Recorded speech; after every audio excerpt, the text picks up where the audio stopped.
السلام عليكم ورحمة الله وبركاته. بسم الله الحمد لله الواحد الأحد الصمد الذي لم يلد ولم يولد ولم يكن له كفوا أحد وبعد. Syed bin ഹാരിസ റളിയല്ലാഹു അൻഹുയുടെ ചരിത്രമാണ് നമ്മൾ ചർച്ച ചെയ്തുകൊണ്ടിരിക്കുന്നത്. അപ്പോൾ അദ്ദേഹത്തെ റസൂലുള്ളാഹി സ്വല്ലല്ലാഹു അലൈഹി വസല്ലം സ്വന്തം മകനായി പ്രഖ്യാപിച്ച ഘട്ടമാണ് നമ്മൾ കഴിഞ്ഞ വീഡിയോയിൽ നമ്മൾ ചർച്ച ചെയ്തത്. പിന്നീട് എങ്ങനെയാണ് അദ്ദേഹത്തിൻ്റെ ഒരു ജീവിതം മുന്നോട്ട് പോയത് എന്നുള്ളതാണ്. ഞാൻ പറഞ്ഞു, സെയ്ദ് റളിയല്ലാഹു അൻഹയെ റസൂലുള്ളാഹി സ്വല്ലല്ലാഹു അലൈഹി വസല്ലം ദത്തെടുത്തു അല്ലെങ്കിൽ മകനായി പ്രഖ്യാപിച്ചതിന് ശേഷം ആർക്കും തന്നെ, അല്ലെങ്കിൽ ഇബ്നു ഉമറൊക്കെ പറയുന്ന റിപ്പോർട്ടിൽ കാണാം, അദ്ദേഹത്തിന് അങ്ങനെ സെയ്ദ് ബിൻ ഹാരിസ എന്നൊരു പേരുണ്ട് എന്ന് പോലും ഞങ്ങൾ പിന്നീടാണ്, അല്ലെങ്കിൽ ഈ തബന്നി അല്ലെങ്കിൽ ഈ ഒരു കാര്യം ഇസ്ലാം അബ്രോഗേറ്റ് ചെയ്തപ്പോഴാണ് നമ്മളത് അറിയുന്നത് എന്നുള്ളതാണ്. അപ്പോൾ അതിനുശേഷം, കാരണം ആ ഒരു സ്റ്റാൻഡേർഡിൽ അല്ലെങ്കിൽ റസൂലുള്ളാഹി സ്വല്ലല്ലാഹു അലൈഹി വസല്ലമയുടെ മകനായി കൊണ്ട് തന്നെയാണ് അന്ന് ആളുകൾ പിന്നീട് അദ്ദേഹത്തെ കാണാൻ തുടങ്ങിയത്. അപ്പോൾ അദ്ദേഹം ഹിന്ദ് ബിൻത് അവ്വാം എന്ന് പറയുന്ന ഒരു സ്ത്രീയെ വിവാഹം കഴിച്ചു. അത് ഖദീജ റളിയല്ലാഹു അൻഹയുടെ പെങ്ങളുടെ മകളാണ്. മാത്രമല്ല അദ്ദേഹം ഫാഹിത ബിൻത് അബി ലഹബ് എന്ന അബൂ ലഹബിൻ്റെ മകളുമായി അദ്ദേഹം വിവാഹം ഉറപ്പിച്ചിട്ടുണ്ടായിരുന്നു. അപ്പോൾ നമുക്കറിയാം, റസൂലുള്ളാഹി സ്വല്ലല്ലാഹു അലൈഹി വസല്ലമയുടെ രണ്ട് പെൺകുട്ടികൾ ഉമ്മു കുൽസൂം അല്ലെങ്കിൽ റുഖിയ, ഇവരെ ഉതൈബ എന്ന് പറയുന്ന അബൂ ലഹബിൻ്റെ രണ്ട് ആൺമക്കൾക്ക് എൻഗേജ്ഡ് ആയിരുന്നു. പിന്നീട് ഈ ഇസ്ലാം പ്രബോധനം തുടങ്ങിയതിന് ശേഷമാണ് ഈ എൻഗേജ്മെൻറ്റ് അല്ലെങ്കിൽ ഈ വിവാഹ നിശ്ചയം അവർ ക്യാൻസൽ ചെയ്തത് എന്നുള്ളതാണ്. അപ്പോൾ ഇതിൽ നിന്ന് നമുക്ക് മനസ്സിലാക്കാം, സെയ്ദ് ബിൻ ഹാരിസ റളിയല്ലാഹു അൻഹുയുടെ സ്റ്റാറ്റസ് തീർച്ചയായിട്ടും ഒരു ഖുറശിയായി മാറി ആ നാട്ടിൽ എന്നുള്ളതാണ്. ആദ്യമായി ഇസ്ലാം സ്വീകരിച്ച മൗല അല്ലെങ്കിൽ മോചിപ്പിക്കപ്പെട്ട അടിമ എന്നുള്ള അർത്ഥത്തിൽ ആദ്യമായി ഇസ്ലാം സ്വീകരിച്ചിട്ടുള്ളത് സെയ്ദ് ബിൻ ഹാരിസ റളിയല്ലാഹു അൻഹയാണ്. അപ്പോൾ സെയ്ദ് ബിൻ ഹാരിസ റളിയല്ലാഹു അൻഹു ആണോ അബൂബക്കർ സിദ്ദീഖ് ആണോ കൃത്യമായി ആദ്യം ഇസ്ലാം സ്വീകരിച്ചത്? കാരണം ആദ്യം റസൂലുള്ളാഹി സ്വല്ലല്ലാഹു അലൈഹി വസല്ലം ആരോടാ പറഞ്ഞത് എന്നുള്ളതൊക്കെ വളരെ അങ്ങനെ കൃത്യമായി മൈന്യൂട്ടായിട്ട് റിപ്പോർട്ട് ചെയ്യപ്പെട്ടിട്ടില്ല. അപ്പോൾ അതുകൊണ്ട് തന്നെ പണ്ഡിതന്മാർ പറയുന്നത്, ആദ്യം ഇസ്ലാം സ്വീകരിച്ച വ്യക്തി അല്ലെങ്കിൽ സ്വതന്ത്രനായ വ്യക്തി അബൂബക്കർ സിദ്ദീഖും അല്ലെങ്കിൽ സ്വാതന്ത്ര്യം നൽകപ്പെട്ട അടിമ എന്നുള്ളത് സെയ്ദ് ബിൻ ഹാരിസ റളിയല്ലാഹു അൻഹു ആണെന്ന് പണ്ഡിതന്മാർ പറയുന്നു. പിന്നീട് ഒരു പ്രധാനപ്പെട്ട ഒരു സംഭവം ഉള്ളത്, സെയ്ദ് ബിൻ ഹാരിസ റളിയല്ലാഹു അൻഹു റസൂലുള്ളാഹി സ്വല്ലല്ലാഹു അലൈഹി വസല്ലമയുടെ കൂടെ തന്നെ ഉണ്ടായിരുന്ന ഒരു ഘട്ടമായിരുന്നു തായിഫിൻ്റെ ദിവസം. ഇപ്പോൾ നമുക്കറിയാം, തായിഫ് റസൂലുള്ളാഹി സ്വല്ലല്ലാഹു അലൈഹി വസല്ലമക്ക് അബൂ താലിബിൻ്റെ സംരക്ഷണം നഷ്ടപ്പെട്ടതോടുകൂടി, അല്ലെങ്കിൽ അബൂ താലിബ് മരണപ്പെട്ടതിന് ശേഷം ആ നാട്ടിൽ ജീവിക്കാൻ പറ്റാത്തൊരവസ്ഥ സംജാതമായപ്പോൾ തായിഫിലേക്ക് പലായനം ചെയ്യുകയുണ്ടായി. അപ്പോൾ തായിഫിൽ എന്താ സംഭവിച്ചതെന്ന് നമുക്കറിയാം. തായിഫ് റസൂലുള്ളാഹി സ്വല്ലല്ലാഹു അലൈഹി വസല്ലമയെ സ്വീകരിച്ചില്ല എന്ന് മാത്രമല്ല, പരമാവധി അദ്ദേഹത്തെ അപമാനിച്ച് വിടുകയാണ് ചെയ്തത്.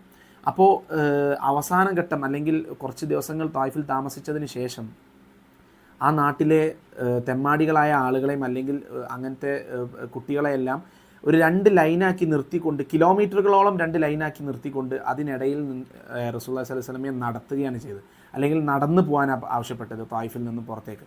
ആ നടത്തത്തിൻ്റെ ഇടയിൽ പരമാവധി രണ്ട് ഭാഗത്തു നിന്നും ആളുകൾ കല്ലെറിയുന്നു, തുപ്പുന്നു, ചെരുപ്പെറിയുന്നു. അപ്പോൾ റസൂലുള്ളാഹി സ്വല്ലല്ലാഹു അലൈഹി വസല്ലം പറയുന്നത്, എൻ്റെ ചെരുപ്പുകൾ നിറച്ചും, ചെരുപ്പിൻ്റെ ഉള്ളിൽ പോലും നിറച്ചും കല്ലുകളായിരുന്നു എന്നുള്ളതാണ്. കാരണം അത്രയേറെ കല്ലുകൾ വന്ന് റസൂലുള്ളാഹി സ്വല്ലല്ലാഹു അലൈഹി വസല്ലമയുടെ ശരീരത്തിൽ പതിക്കുന്നു, റസൂലുള്ളാഹിയുടെ ശരീരം മുഴുവൻ രക്തത്തിൽ കുളിക്കുന്നു എന്നുള്ള വളരെ ദാരുണമായൊരു ഘട്ടത്തിലൂടെയാണ്, അല്ലെങ്കിൽ ഒരു സമയത്തിലൂടെയാണ് റസൂലുള്ളാഹി സ്വല്ലല്ലാഹു അലൈഹി വസല്ലം കടന്നു പോകുന്നത്. ഇപ്പോൾ ആയിഷ റളിയല്ലാഹു അൻഹ ചോദിക്കുന്നുണ്ട്, പിന്നീട് ആയിഷ റളിയല്ലാഹു അൻഹയ്ക്ക് ഈ സമയത്തുള്ള കാര്യങ്ങളൊന്നും അറിയില്ല. ആയിഷ റളിയല്ലാഹു അൻഹ ചോദിക്കുന്നുണ്ട്, ഉഹുദ് യുദ്ധത്തിനേക്കാൾ മോശപ്പെട്ട ഒരു ദിവസം നിങ്ങൾക്ക് ഉണ്ടായിരുന്നു, അല്ലെങ്കിൽ ഉഹുദ് യുദ്ധം കഴിഞ്ഞാൽ ഏറ്റവും മോശപ്പെട്ട അവസ്ഥ. കാരണം അവരുടെ സംബന്ധിച്ചിടത്തോളം റസൂലുള്ളാഹി സ്വല്ലല്ലാഹു അലൈഹി വസല്ലം ഏകദേശം കൊല്ലപ്പെടേണ്ട ഒരു അവസ്ഥ പോലും എത്തിയ ഉഹുദ് യുദ്ധമായിരുന്നു റസൂലുള്ളാഹി സ്വല്ലല്ലാഹു അലൈഹി വസല്ലമക്ക് ഏറ്റവും ബുദ്ധിമുട്ട് എന്നാണ് അവർ മനസ്സിലാക്കിയിരുന്നത്. പക്ഷേ അതിന് റസൂലുള്ളാഹി സ്വല്ലല്ലാഹു അലൈഹി വസല്ലം പറഞ്ഞ മറുപടി, അല്ല, ഉഹുദിനേക്കാൾ ഞാൻ ബുദ്ധിമുട്ട് നേരിട്ട സന്ദർഭം തായിഫായിരുന്നു എന്നുള്ളത്.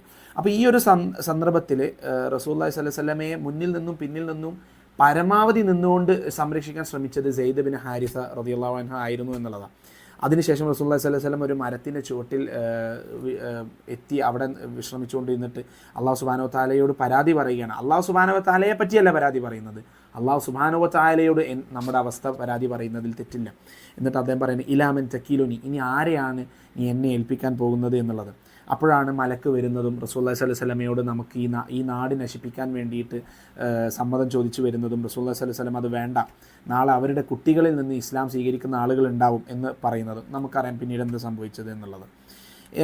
പിന്നീട് റസൂലുള്ളാഹി സ്വല്ലല്ലാഹു അലൈഹി വസല്ലം ഹിജറ പോയി. ഇതിന് ശേഷം റസൂലുള്ളാഹി സ്വല്ലല്ലാഹു അലൈഹി വസല്ലം അബൂബക്കർ സിദ്ദീഖിൻ്റെ കൂടെയാണ് ഹിജറ പോയത്. അദ്ദേഹത്തിൻ്റെ കുടുംബം, അല്ലെങ്കിൽ ഫാത്തിമ, സൗദ റളിയല്ലാഹു അൻഹ, ഉമ്മു കുൽസൂം റളിയല്ലാഹു അൻഹ എല്ലാം ഹിജറയ്ക്ക് വേണ്ടിയിട്ട് കൂടെ കൊണ്ടുപോയത് സെയ്ദ് റളിയല്ലാഹു അൻഹു ആണ് എന്ന് നമുക്ക് ചരിത്രത്തിൽ കാണാൻ പറ്റും. ഇപ്പോൾ റസൂലുള്ളാഹി സ്വല്ലല്ലാഹു അലൈഹി വസല്ലം മദീനയിലേക്ക് എത്തി കഴിഞ്ഞതിന് ശേഷം, അല്ലെങ്കിൽ മദീനയിലേക്ക് പലായനം ചെയ്തതിന് ശേഷം ഓരോ മുഹാജിറിനെയും അൻസാരിയെയും മുആഹ അല്ലെങ്കിൽ സാഹോദര്യ ബന്ധം സ്ഥാപിക്കുന്ന ഒരു സമ്പ്രദായം അദ്ദേഹം തുടങ്ങിയിട്ടുണ്ടായിരുന്നു. അതായത് ഇവർ രണ്ടുപേരും അല്ലെങ്കിൽ ഒരു മുഹാജിറിന് ഒരു അൻസാരി എന്നുള്ള നിലയിൽ അവരെ തമ്മിൽ സഹോദരന്മാരാക്കി മാറ്റും. അപ്പോൾ ഇവിടെ സെയ്ദ് റളിയല്ലാഹു അൻഹുവിനെ സഹോദരനാക്കി കൊടുത്തത് ചില അപൂർവം ഘട്ടത്തിൽ റസൂലുള്ളാഹി സ്വല്ലല്ലാഹു അലൈഹി വസല്ലം രണ്ട് മുഹാജിറുകളെ തമ്മിൽ തന്നെ സഹോദരന്മാരാക്കിയിട്ടുണ്ടായിരുന്നു. അപ്പോൾ അവിടെ സെയ്ദ് റളിയല്ലാഹു അൻഹുവിന് ഹംസ റളിയല്ലാഹു അൻഹുവിനെയാണ് റസൂലുള്ളാഹി സ്വല്ലല്ലാഹു അലൈഹി വസല്ലം സഹോദരനാക്കി നൽകിയത് എന്നുള്ളതാണ്. കാരണം സെയ്ദ് വേറൊരു സ്പെഷ്യൽ കാറ്റഗറിയാണ്, ഹംസ റളിയല്ലാഹു അൻഹും സ്പെഷ്യൽ കാറ്റഗറിയാണ്. സെയ്ദ് റളിയല്ലാഹു അൻഹു റസൂലുള്ളാഹി സ്വല്ലല്ലാഹു അലൈഹി വസല്ലം പറഞ്ഞയച്ച എല്ലാ യുദ്ധത്തിലും അദ്ദേഹം പങ്കെടുക്കുകയുണ്ടായി. വളരെ പ്രാവീണ്യം നേടിയ ഒരു യോദ്ധാവായിരുന്നു അദ്ദേഹം. ഉഹുദിലും ബദറിലും ഖന്തക്കിലും ഖൈബറിലും എല്ലാം റസൂലുള്ളാഹി സ്വല്ലല്ലാഹു അലൈഹി വസല്ലമയ്ക്ക് വേണ്ടി യുദ്ധത്തിൽ പങ്കെടുത്തു. റസൂലുള്ളാഹി സ്വല്ലല്ലാഹു അലൈഹി വസല്ലമയുടെ കൂടെ തന്നെ ഉണ്ടായിരുന്നു ഹുദൈബിയയിൽ. ഒരൊറ്റ സംഘത്തിൽ പോലും സെയ്ദ് റളിയല്ലാഹു അൻഹു നേതാവല്ലാതെ അല്ലെങ്കിൽ ആ ഒരു സംഘത്തിൻ്റെ അമീറാവാതെ അല്ലെങ്കിൽ ആ യുദ്ധത്തിന് പോകുന്ന ആളുകളുടെ കമാൻഡർ ആവാതെ സെയ്ദ് റളിയല്ലാഹു അൻഹു പോയിട്ടില്ല. ആരൊക്കെ തന്നെ ഏത് യുദ്ധത്തിന് സെയ്ദ് റളിയല്ലാഹു അൻഹു ഉണ്ടോ, തീർച്ചയായിട്ടും സെയ്ദ് റളിയല്ലാഹു അൻഹു തന്നെയായിരുന്നു ആ യുദ്ധത്തിൻ്റെ നയിച്ചുകൊണ്ടിരുന്നത്. പിന്നീട് സെയ്ദ് റളിയല്ലാഹു അൻഹു വിവാഹം കഴിച്ച അല്ലെങ്കിൽ റസൂലുള്ളാഹി സ്വല്ലല്ലാഹു അലൈഹി വസല്ലമക്ക് വളരെയധികം സ്നേഹിച്ചിരുന്ന അല്ലെങ്കിൽ റസൂലുള്ളാഹി സ്വല്ലല്ലാഹു അലൈഹി വസല്ലം ഉമ്മയെപ്പോലെ നോക്കിയിരുന്ന ഒരു സ്ത്രീയായിരുന്നു ഉമ്മി ഐമൻ റളിയല്ലാഹു അൻഹ. അപ്പോൾ ആ ഉമ്മി ഐമൻ റളിയല്ലാഹു അൻഹയെ വിവാഹം കഴിച്ചത് സാക്ഷാൽ സെയ്ദ് ബിൻ ഹാരിസ റളിയല്ലാഹു അൻഹു ആയിരുന്നു. അപ്പോൾ റസൂലുള്ളാഹി സ്വല്ലല്ലാഹു അലൈഹി വസല്ലം ചോദിച്ചത് ആർക്കാണ് ഒരു സ്വർഗ്ഗത്തിലെ സ്ത്രീയെ വിവാഹം കഴിക്കേണ്ടത് എന്ന് ചോദിച്ചപ്പോൾ സെയ്ദ് റളിയല്ലാഹു അൻഹു പറഞ്ഞു ഞാൻ തന്നെ എന്ന് പറഞ്ഞുകൊണ്ട് സെയ്ദ് റളിയല്ലാഹു അൻഹു ഇൻട്രസ്റ്റ് എടുത്ത് ചാടി കയറിയാണ് ഉമ്മി ഐമൻ റളിയല്ലാഹു അൻഹയെ വിവാഹം കഴിക്കുന്നത്. അവർക്കുണ്ടായ സന്താനമാണ് ഉസാമ റളിയല്ലാഹു അൻഹു എന്നുള്ളത്. ഉസാമ റളിയല്ലാഹു അൻഹയെ അറിയപ്പെട്ടിരുന്നത് ഹിബ്ബു റസൂലില്ലാഹ് എന്നുള്ളതാണ്. ഉസാമ റളിയല്ലാഹു അൻഹു ഹസനും ഹുസൈൻ റളിയല്ലാഹു അൻഹയെ പോലെ തന്നെ റസൂലുള്ളാഹി സ്വല്ലല്ലാഹു അലൈഹി വസല്ലം സ്വന്തം പേരക്കുട്ടിയെ വളർത്തുന്നത് പോലെ വളർത്തിയിരുന്നതാണ്. ഇത് അവിടെയുള്ള എല്ലാവർക്കും അറിയായിരുന്നു എന്നതാണ്. ഉസാമ റളിയല്ലാഹു അൻഹുവിൻ്റെ ചരിത്രം നമ്മൾ പിന്നീട് വേറെ സെപ്പറേറ്റ് ആയിട്ട് ചർച്ച ചെയ്യും. അപ്പോൾ ആർക്കെങ്കിലുമൊക്കെ റസൂലുള്ളാഹി സ്വല്ലല്ലാഹു അലൈഹി വസല്ലമയുടെ അടുത്തേക്ക് എന്തെങ്കിലുമൊക്കെ റെക്കമെൻഡേഷനുമായിട്ട് പോകണം അല്ലെങ്കിൽ എന്തെങ്കിലുമൊക്കെ റസൂലുള്ളാഹി സ്വല്ലല്ലാഹു അലൈഹി വസല്ലമയുടെ ചെവിയിൽ എത്തിക്കണം എന്നുണ്ടെങ്കിൽ അത് ഉസാമയിലൂടെയാണ് അന്ന് സഹാബത്ത് ശ്രമിച്ചിരുന്നത് എന്നുള്ളതാണ്. അതിൻ്റെ ബുദ്ധിമുട്ടുകളും ഉസാമ റളിയല്ലാഹു അൻഹു നേരിട്ടിട്ടുണ്ട്. ഇപ്പോൾ ബനു മഖ്സൂം ഗോത്രത്തിൽപ്പെട്ട ഒരു സ്ത്രീ, പ്രമുഖയായ സ്ത്രീ ഒരു കളവ് നടത്തിയപ്പോൾ അവരുടെ കൈ വെട്ടാൻ വേണ്ടി റസൂലുള്ളാഹി സ്വല്ലല്ലാഹു അലൈഹി വസല്ലം വിധിച്ചു. അപ്പോൾ അതിൽ എന്തെങ്കിലുമൊക്കെ ഇളവ് നൽകി കൊടുക്കണം, കാരണം അതൊരു ആ നാട്ടിൽ പ്രമുഖയായ സ്ത്രീയാണ്, എന്തെങ്കിലുമൊക്കെ ഇളവ് നൽകി കൊടുക്കാൻ സാധ്യതയുണ്ടോ എന്ന് അന്വേഷിച്ചുകൊണ്ട് സഹാബത്ത് അന്ന് പറഞ്ഞയച്ചത് ഉസാമ റളിയല്ലാഹു അൻഹയാണ്. ഉസാമ റളിയല്ലാഹു അൻഹുവിനോടാണ് റസൂലുള്ളാഹി സ്വല്ലല്ലാഹു അലൈഹി വസല്ലം അന്ന് ദേഷ്യപ്പെട്ട് പറഞ്ഞതും എൻ്റെ മകൾ ഫാത്തിമയാണ് കട്ടതെങ്കിൽ അവരുടെ കൈ ഞാൻ വെട്ടുക തന്നെ ചെയ്യും എന്നുള്ളത്. അപ്പോൾ അതേപോലെ തന്നെ ആയിഷ റളിയല്ലാഹു അൻഹയെ പറ്റിയുള്ള വ്യഭിചാരാരോപണം നടന്നപ്പോഴും റസൂലുള്ളാഹി സ്വല്ലല്ലാഹു അലൈഹി വസല്ലം ഉപദേശം ചോദിക്കുന്നതിൽ ഉസാമ റളിയല്ലാഹു അൻഹു ഉണ്ടായിരുന്നു എന്നുള്ളത് ശ്രദ്ധേയമാണ്. ഇപ്പോൾ റസൂലുള്ളാഹി സ്വല്ലല്ലാഹു അലൈഹി വസല്ലമക്ക് ഏറ്റവും അല്ലെങ്കിൽ ഇപ്പോൾ നമുക്കറിയാം ജാതി സമ്പ്രദായം അന്ന് ഉണ്ടായിരുന്നതാണ് ഗോത്ര സമ്പ്രദായം എന്നുള്ളത്, അല്ലെങ്കിൽ ഉന്നത ജാതി അല്ലെങ്കിൽ ഉന്നത ഗോത്രത്തിൽപ്പെട്ട ആളുകൾ, താഴ്ന്ന ഗോത്രത്തിൽപ്പെട്ട ആളുകൾ. അപ്പോൾ ഈ ഒരു വേർതിരിവ് ഒഴിവാക്കാൻ അല്ലെങ്കിൽ സാമൂഹികമായി ഈ ഒരു തിന്മ അല്ലെങ്കിൽ ഒരു വിചാരം അല്ലെങ്കിൽ ഒരു ചിന്താഗതി ഉന്മൂലനം ചെയ്യാൻ വേണ്ടി റസൂലുള്ളാഹി സ്വല്ലല്ലാഹു അലൈഹി വസല്ലമ ഉപയോഗിച്ചിരുന്ന ഒരു മാർഗം എന്നുള്ളത് ഇവർ തമ്മിൽ വിവാഹം നടത്തുക എന്നുള്ളതാണ്. ഇപ്പോൾ താഴ്ന്ന ജാതിയിൽപ്പെട്ട ഉയർന്ന ജാതിയിൽപ്പെട്ട ആളുകളെ കൊണ്ട് വിവാഹം കഴിപ്പിക്കുക. അപ്പോൾ അങ്ങനെ ആ വിവാഹ ബന്ധത്തിലൂടെയും അതിൽ നിന്ന് ലഭിക്കുന്ന സന്താനങ്ങളിലൂടെയൊക്കെ മാത്രമേ ഈ ഒരു ചിന്താഗതി സമൂഹത്തിൽ നിന്ന് ഉന്മൂലനം ചെയ്യാൻ പറ്റുള്ളൂ എന്നുള്ളത് റസൂലുള്ളാഹി സ്വല്ലല്ലാഹു അലൈഹി വസല്ലമക്ക് അന്ന് പ്രാക്ടിക്കലി ചെയ്ത് കാണിച്ചു തന്നിരുന്നൊരു കാര്യമാണ്. ഇപ്പോൾ സാന്ദർഭികമായി പറയുകയാണെങ്കിൽ ഇപ്പോൾ BR അംബേദ്കറിൻ്റെ അനാഹിലേഷൻ ഓഫ് കാസ്റ്റ് എന്ന് പറയുന്ന ഒരു പുസ്തകമുണ്ട്. അദ്ദേഹം നമ്മുടെ നാട്ടിൽ ജാതി സമ്പ്രദായത്തിനെതിരെ വളരെയധികം സംസാരിച്ചിരുന്നാലേ വളരെയധികം പ്രവർത്തിച്ചിരുന്ന ഒരു വ്യക്തിയാണ്. അദ്ദേഹത്തിൻ്റെ പുസ്തകത്തിലും അദ്ദേഹം എഴുതുന്നുണ്ട് ഈ ജാതി സമ്പ്രദായം പൂർണ്ണമായി നിൽക്കണമെന്നുണ്ടെങ്കിൽ ഇപ്പോൾ പല രീതി ഇപ്പോൾ ഒരുമിച്ച് ഭക്ഷണം കഴിക്കുന്ന സംഗതികൾ അവർ ഇംപ്ലിമെൻറ്റ് ചെയ്യുന്നുണ്ടായിരുന്നു. അന്ന് ഇപ്പോൾ ഗാന്ധിജിയുടെ അടക്കം നേതൃത്വത്തിൽ അല്ലെങ്കിൽ ഒരുമിച്ച് ഭക്ഷണം കഴിക്കുക അല്ലെങ്കിൽ ഒരുമിച്ച് യാത്ര, ഇങ്ങനെയുള്ള കാര്യങ്ങളെല്ലാം അവർ ഇനീഷ്യേറ്റ് ചെയ്യുമ്പോഴും അംബേദ്കർ ഈ ജാതി സമ്പ്രദായത്തിൻ്റെ 100% ഇരയായ അംബേദ്കർ അന്ന് പറഞ്ഞിട്ടുണ്ടായിരുന്നത് ഇതൊന്നുമല്ല, യഥാർത്ഥത്തിൽ ഇഫക്റ്റീവായി ചെയ്യേണ്ടത് വിവാഹബന്ധം നടത്താൻ അല്ലെങ്കിൽ വിവാഹം കഴിപ്പിക്കുക എന്നുള്ളത് മാത്രമാണ് എന്ന് അംബേദ്കർ എഴുതുന്നുണ്ട്. അദ്ദേഹം റസൂലുള്ളാഹി സ്വല്ലല്ലാഹു അലൈഹി വസല്ലമയുടെ ഈ ഒരു പ്രവൃത്തി അല്ലെങ്കിൽ ചരിത്രം വായിച്ചിട്ടൊന്നും ആവണം എന്നില്ല. റസൂലുള്ളാഹി സ്വല്ലല്ലാഹു അലൈഹി വസല്ലം അന്ന് അതുകൊണ്ട് തന്നെ സൈനബ് ബിൻതി ജഹ്ഷ് എന്ന് പറയുന്ന കസിന് വേണ്ടിയിട്ട് സെയ്ദ് റളിയല്ലാഹു അൻഹുവിനെ കൊണ്ട് വിവാഹം കഴിപ്പിക്കാനുണ്ടായത്.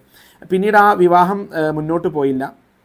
അപ്പോൾ ആ വിവാഹവുമായി ബന്ധപ്പെട്ടുകൊണ്ട് തന്നെ തബന്നി എന്ന അല്ലെങ്കിൽ സെയ്നബ് ബിൻതി ജഹ്ഷിന് സെയ്ദ് ബിൻ ഹാരിസ റളിയല്ലാഹു അൻഹു വിവാഹമോചനം നടത്തുന്നു. പിന്നീട് റസൂലുള്ളാഹി സ്വല്ലല്ലാഹു അലൈഹി വസല്ലമ സൈനബ് ബിൻത് ജഹ്ഷിനെ വിവാഹം കഴിക്കുന്നു. അപ്പോൾ ആ സന്ദർഭത്തിലാണ് തബന്നി എന്ന് പറയുന്ന, അല്ലെങ്കിൽ മക്കളെ ദത്തെടുത്ത മക്കളെ സ്വന്തം പേരിൽ അല്ലെങ്കിൽ തന്നിലേക്ക് ചേർത്ത് വിളിക്കുന്നതിന് ഇസ്ലാം നിർത്തലാക്കുന്നത്.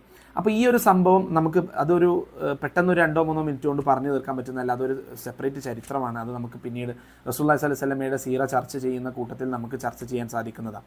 അപ്പോൾ പിന്നീട് നമുക്ക് അതിനുശേഷം സെയ്ദ് ബിൻ ഹാരിസ റളിയല്ലാഹു അൻഹു കൊല്ലപ്പെടുന്നത് മുഅ്ത യുദ്ധത്തിലാണ്. ഇപ്പോൾ റോമൻസുമായിട്ടുണ്ടായിരുന്ന യുദ്ധത്തിൽ ലക്ഷക്കണക്കിന് റോമൻസ് ഉണ്ടായിരുന്നു. കേവലം 3000 മുസ്ലിമീങ്ങളാണ് അന്ന് യുദ്ധം ചെയ്യാൻ പോയിട്ടുണ്ടായിരുന്നത്.